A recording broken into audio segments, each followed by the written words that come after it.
Diyos maraming hapon po sa inyo mga tugang. Sa liwat, ini po si Jun De Layos, kan Opinion Bicol. Irilingan na naman kita.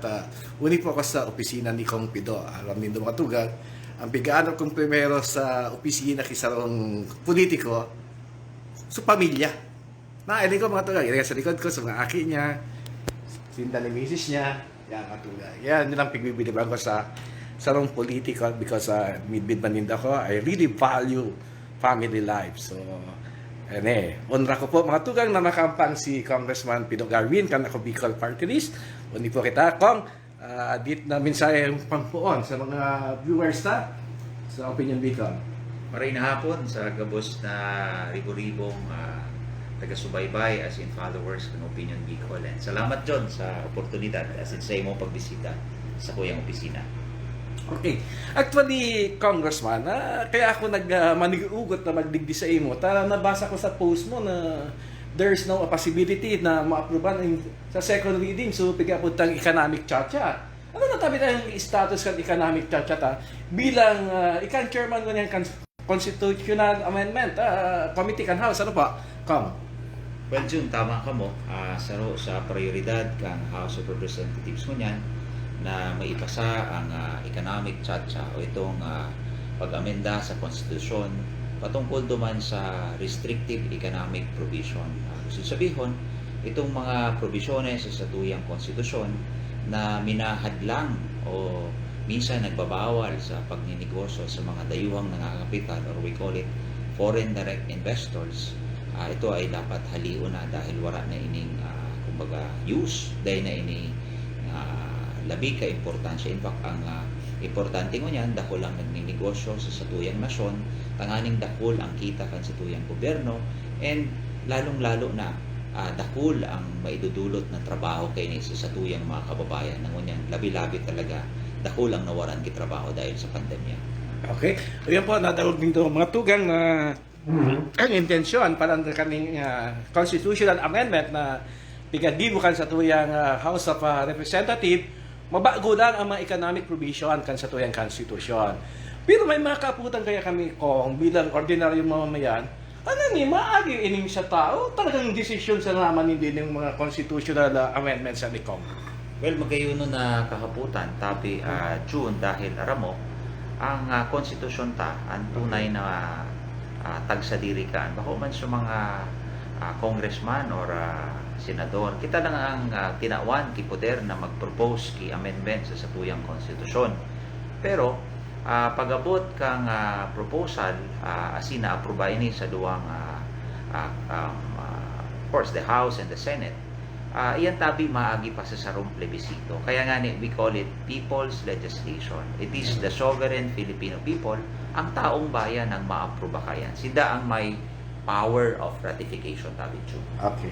Well, alam ko kung magayon itong plano ta dyan sa economic chacha, and hopefully, pag sinumiti man yan sa plebisito o ratifikasyon, syempre ang tao mangyarang may ultimate na decision at nailing taman na ang pigigibok ang Kongreso para sa kalayan kan kadaklan. Kasi bago kong habang nagla-lunch kita ni House Speaker Lord Alan Velasco, nadawag ko sa plano nindong kanbayanihan 3 na nailing ko pa gani, pick up si Sekjen, nagaro kinakalendar na ini. So, ayuda sa tao. Ano tabi ni Kong? Yun ay siya pigabutan 10,000 pesos per family or ano talagang plano kan sa tuyang kongreso? Anong ko, naadawag ko, talagang sarong kasapig titiwalaan ni speaker, talagang pigakonsulta ka ng bayanihan rin ni Kong. Ano tabi pwede mong explicar sa tao para madawag man ang plano mo kung paano man maibsan ang sabuyang pagtios sa mga panahon na ni Kong?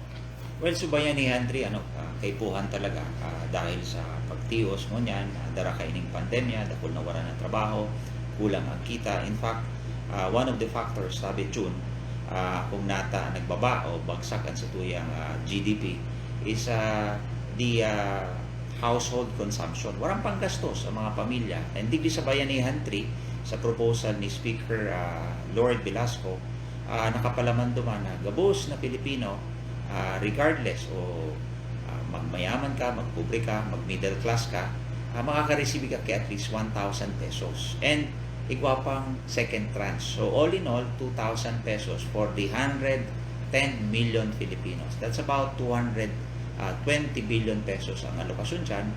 But all in all, igwang budget na 405 dahil kasabay dyan sa ayuda sa nagkawararan kitrabaho under Department of Labor and Employment, sa mga pinauruli ng mga OFWs, sa mga saraday na negosyo na dapat padagos na mag-operate through wage subsidy para mas ma-keep or talagang padagos silang masweldoan sa silang mga empleyado. Asin, pagtauman kay ayuda sa sektor ng agrikultura. So, ini ang layunin or objeto kang Bayanihan 3. Talagang ayuda para sa tuyang mga kababayan. Tanganing, sumuyan sa panahon ki pandemya, mabawas-bawasan ang sa indang pagtios. Magkaigaman kidita panggastos sa indang pangangaipo. Wow! Magayunan para ng mga tugang ang plano kan sa tuyang Kongreso, lalo na sa pangirot ni Congressman Pido, no? Mga tugang, 1,000 kada saro. Maggurang ini.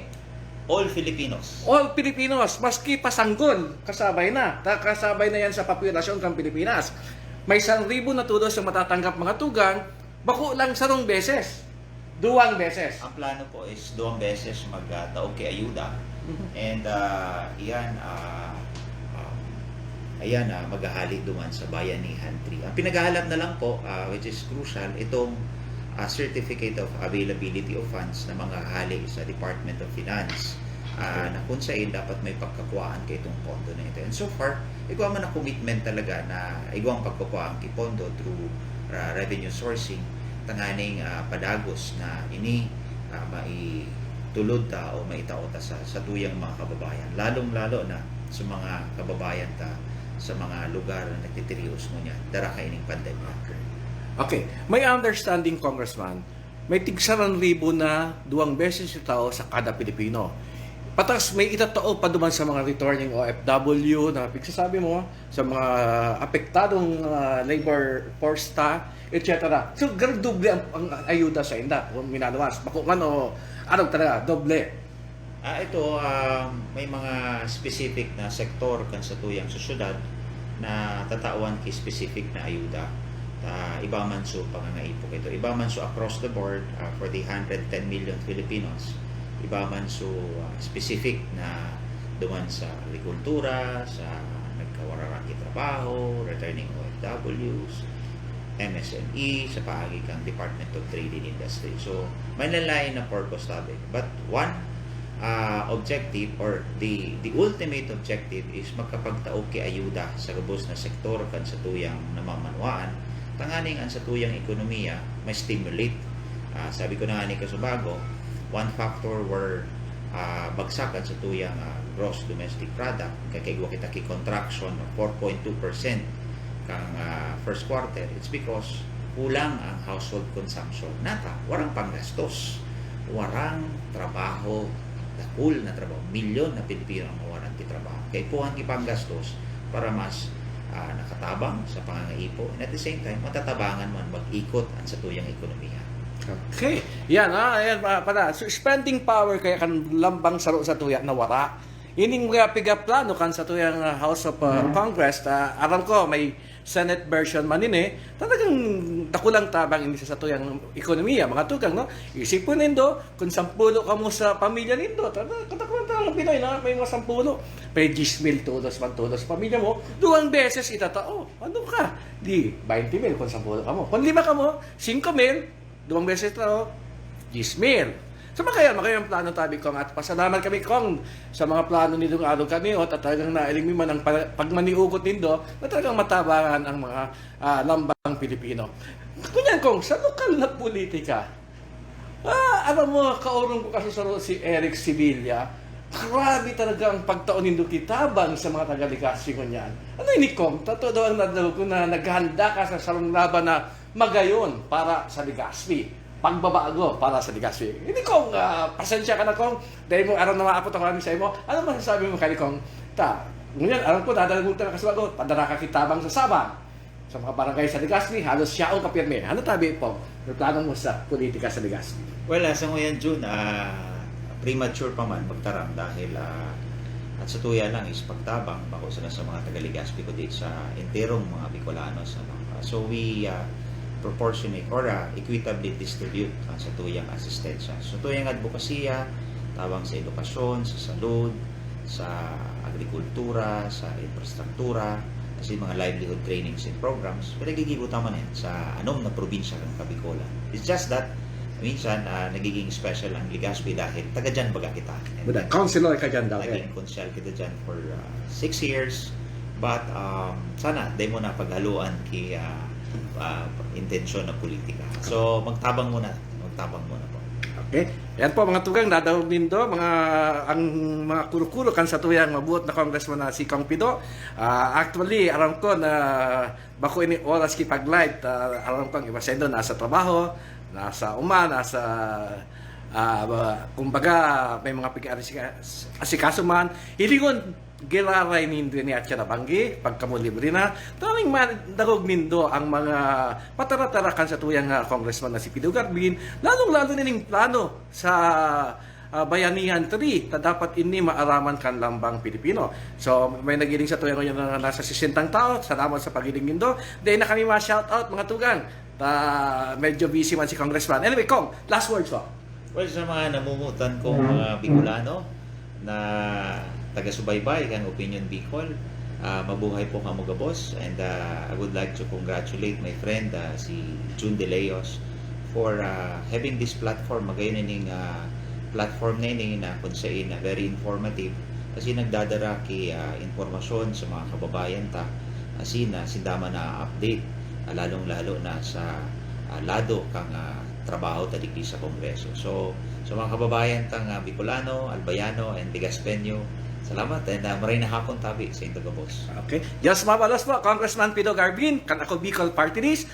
Diyos mabalos po sa indong paghinan nyo sa liwat. Ang tabayanan ang mga masunod na pag-update, lalong-lalo na sa karera kan sa tuyang mabuot na Congressman na si Congressman Pido Garbin. Diyos mabalos po sa indo. Iligon mangyari nindo, i-share nindo sa tuyang entrevista kay Congressman Pido Garbin, tamagayunon ang mga sinabi niya ngunya na aldaw.